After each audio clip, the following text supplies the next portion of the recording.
అల్ ఫలాహ్ నుంచి 10 మంది పరారి. చూడండి, ఇది కూడా ముస్లింలో ఉన్నటువంటి కొంతమంది ఉగ్రవాదులు ఎవరైతే ఉన్నారో ఈరోజు అల్ ఫలాహ్ యూనివర్సిటీ వేదికగా దేశవ్యాప్తంగా పెద్ద ఎత్తున దాడులు చేశారు కదా. సో అల్ ఫలాహ్ యూనివర్సిటీలో ఉన్నటువంటి ఆల్రెడీ అదొక అల్ ఫలాహ్ యూనివర్సిటీ పేరు తీసేసి అదొక టెర్రరిస్ట్ యూనివర్సిటీ అని పెట్టండి, అయిపోతుంది. ఇప్పటికైనా కేంద్ర ప్రభుత్వం ఇలాంటి యూనివర్సిటీ పైన కఠినమైనటువంటి చర్యలు తీసుకోవాలి.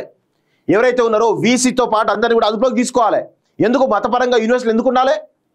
మతపరంగా ఎందుకు యూనివర్సిటీలు ఉండాలి? ఎందుకు పర్మిషన్ ఇవ్వాలి? ఈరోజు కేంద్ర ప్రభుత్వంలో బీజేపీ 10 సంవత్సరాలు ఉంది కదా, ఇలాంటి మతపర యూనివర్సిటీల మీద ఎందుకు నిఘా పెట్టలేకపోయింది? వీటిని ఎందుకు క్యాన్సిల్ చేయలేకపోయింది? దీనికి ప్రధాన కారణం ఏంటి? ఇవన్నీ కూడా ఉంటాయి. అంతా ఒక డ్రామా అన్నట్టు. దీనిలో వెనకాల పొలిటికల్ గేమ్ అనేది ఉంటుంది. ఆ పొలిటికల్ గేమ్ ప్రకారం ఇవన్నీ జరుగుతూ ఉంటాయి. అమాయకమైన ప్రజలేమో చచ్చిపోతూ ఉంటారు, ఇలాంటివో జరుగుతూ ఉంటాయి. సో అల్ ఫలాహ్ యూనివర్సిటీ నుంచి 10 మంది పరారాట. గాలిస్తున్నటువంటి దర్యాప్తు సంస్థలు ఫరీదాబాద్ మాడ్యూల్తో సంబంధాలపై విచారణ. పాక్లో యాప్ ద్వారా విరాళాలు సేకరించిన జైషే.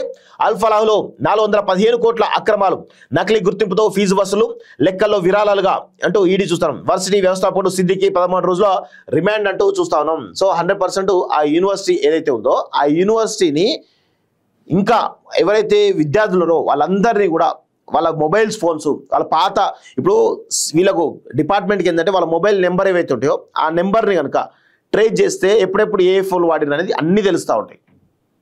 తెలిస్తే అన్ని బయట పెట్టచ్చు.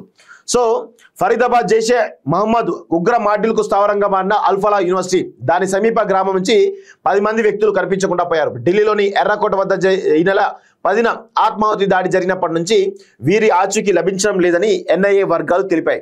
అజ్ఞాతంలోకి వెళ్లిన వారిలో వర్సిటీ బోధనా సిబ్బందితో పాటు పలువురు విద్యార్థులు, సమీప గ్రామస్తులు ఉన్నట్లు వెల్లడించారు.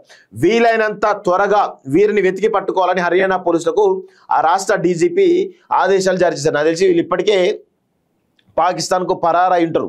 100% పాకిస్తాన్కి వెళ్ళిపోయి ఉంటారు. ఇక నాకు తెలిసి అంత ఈజీగా దొరుకుతారైతే అనుకోవడానికి లేదు.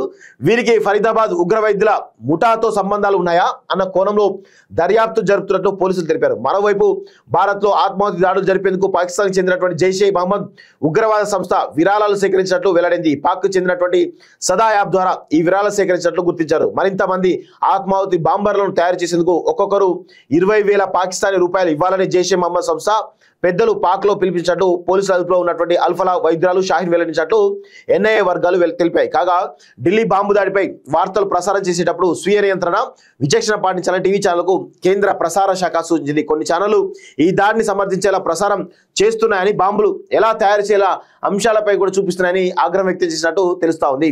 అల్ ఫలాహ్లో 415 కోట్ల అక్రమాలు జరిగాయని చెప్పేసి అంటున్నారు పాక్ నేత ప్రేలాపనలు. పాక్, బంగ్లాదేశ్, యుఏఈ, చైనాలో వైద్య విద్య అభ్యసించిన వారిపై దృష్టి అంటూ చూస్తా ఉన్నాం. 100% ఈ అల్ ఫలాహ్ యూనివర్సిటీలో ఎవరెవరైతే చదువుతున్నారో వాళ్ళందరిపైన కూడా నిఘా పెడితే చాలా విషయాలు కూడా బయటకు వచ్చేటువంటి అవకాశం అయితే ఉంది. సో బయటకు వస్తే ఇంకా చాలా తెలుస్తాయి.